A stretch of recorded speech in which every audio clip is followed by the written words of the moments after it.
Shri Sahajanand arts and commerce college Damnagar ગુરુકુળના principal Shri Koladiya સાહેબ તથા સ્ટાફ કાકડિયા સાહેબ, ગોસ્વામી સાહેબ, બિમલ પંડ્યા સાહેબ, દીપ્તિ મેડમ, ગુરુકુળના વિદ્યાર્થીઓ તથા અમરેલી જિલ્લા સહકારી સંઘના સીઈઆઈ શ્રી સાગરભાઈ મહેતા સહિતના તારીખ 16/3/2026ના રોજ સારહી યુથ ક્લબ ઓફ અમરેલી સંચાલિત સારહી તપોવન આશ્રમ ખાતે શુભેચ્છા મુલાકાતે પધારે.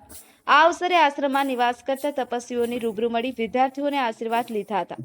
મુલાકાત દરમિયાન સંસ્થાની વિવિધ સેવાકીય પ્રવૃત્તિઓ અંગે માહિતી મેળવી અને સંસ્થાની ભાવિ પ્રગતિ માટે ઇફકોના ચેરમેન માનનીય શ્રી દિલીપભાઈ સંઘાણી તથા સારી તપોવન આશ્રમના સ્વપ્નદ્રષ્ટા તેમજ સારી યુથ ક્લબ ઓફ અમરેલીના પ્રમુખ શ્રી મુકેશભાઈ સંઘાણી તથા સમગ્ર સારી પરિવારને હૃદયપૂર્વક શુભકામનાઓ પાઠવી હતી.